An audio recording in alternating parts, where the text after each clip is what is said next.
And now we're live. All right, we are live. So, welcome to Veteran Voices, SITREP. This is our brand new podcast with me. I am Tom Faust, and this is my son, Chris. And so I decided and asked him, and he agreed to start a podcast for veterans so we can support veterans, because part of the vision that I have is to do what we can to prevent veteran homelessness in particular, but help veterans in any other way that we can. Yeah. And so that's why we are here. Advice, conversation, anything like that. We're absolutely looking forward to it. Sure. Just have conversations. We can talk. We will be doing some interviews of other people who work with veterans to get as much information and resources as we can provide. And so I just wanted to go over my background a little bit, and Chris can go over his. And so for me, I joined the Army in 1975 and was active for 3 years, reserve for a year. While I was I was an X-ray technician, and I went to the Panama Canal Zone for the primary portion of my service. And while I was there, I was in a field unit as an X-ray technician. And so I had a nice, portable X-ray machine in one of those boxes you can drag around, literally, no wheels, of course. And I was in a field unit, and so we did a lot of things. It was peacetime at the time. Vietnam had just ended. And so I did a lot of cleaning trucks, doing guard duty, all sorts of fun stuff like that.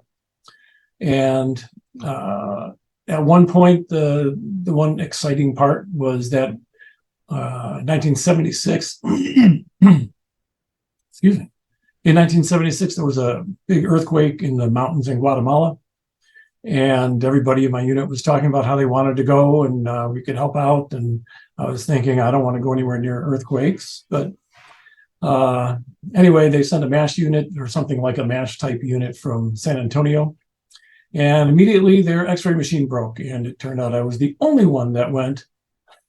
And it turns out that ended up being like my absolute favorite time of the Army at all. I was there. I stayed 6 days longer than they needed me, and it was nice. I got a promotion out of that, but just volunteered and helped out how I could, and just had a great time. It was a really good experience. After that, I transitioned to San Francisco, worked at the Presidio in San Francisco for a while before it turned into Lucasfilm Studios and stuff. And that's where I met Chris's mom, as a matter of fact. And the rest is history about that, but that was my military service. I was discharged after the reserves as a staff sergeant. And that, I might have re-enlisted in the reserves if they'd have told me they promoted me. It happened 2 weeks before I got out. And I didn't notice it until I got my exit papers and it said staff sergeant. It's like, oh, thank you. Yeah, So really, I was Spec 5 the whole time at the end. Okay. Anyway, that's most of it for me at this point. Chris. Yeah, mine little different. I joined in 2001, January of it, and joined at a time where there was not much going on at all. I was 19. I was like, you know what? I want to do something. Didn't want to work, in Kmart or over fast food, things like that. So I was like, all right, let's see. Let's join the Army. That'll be a good experience.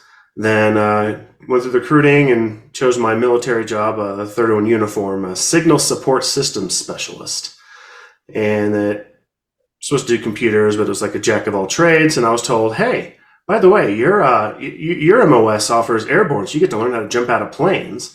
We'll give you a $3,000 signing bonus and an extra $150 a month. And 19-year-old me is like, hey, that's extra money. Sure, why not? So signed up for that, did basic training in Fort Benning, advanced training in Fort Gordon, then went to back to Fort Benning for airborne school. And about a week into airborne school, September 11th, 2001 happened. And I was like, all right, well, I guess I'm probably going somewhere. Sure enough, finish airborne school, get to Fort Bragg, North Carolina, 82nd Airborne Division, and do a little training up there, and then off to Afghanistan. Did about a year in Afghanistan, came back for a little bit. Went to Iraq. Did a year there, and then back in the States, and then got out of the Army active duty in 2005, and that was inactive reserve for 4 years. And it was an experience. You go over to a place and it's all moon dust and tents and mortar attacks, all sorts of fun stuff there. So got out of the Army and used the college money and went to school, and here we are. Yeah. And I know that you have gone through some issues with some PTSD that you had to deal with. Hopefully at some point you'll be able to use your experience working through that over the years to help somebody else. Hopefully, yeah. Taking some time for you. It's still a little bit with it's still somewhat hard for fireworks.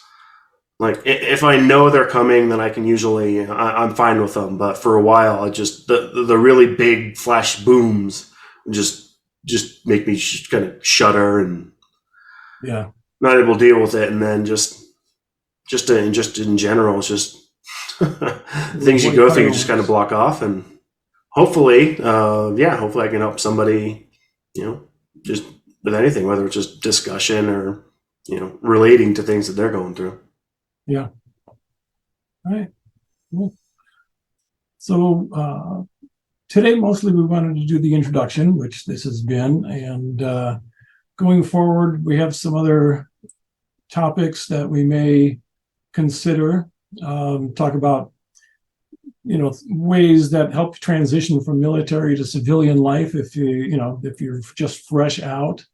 There's other things we can talk about for trying to find, different ways to try and use your skills that you learn, whether it's leadership skills or physical skills that you've learned in the Army or in any military service, and how to use those in a civilian life, how you can work that into a job or into maybe your own business. And we will have interviews with others and other people who help veterans, particularly some that one that's coming up planned. Don't have a date, but we have a plan. Is the company that works with helping veterans transition, and they do trainings and they help with any issues they have and kind of point them in the right direction. And so that's kind of the stuff we want to do here. So I think that's all that we have for today. And unless, Chris, you want to talk about anything else? Or nothing I can think of right now. And it'll give us a good ground for moving forward, and look forward to seeing what can happen with us. Sounds good. All right. So that's it for today. And we will see you all next time. See ya.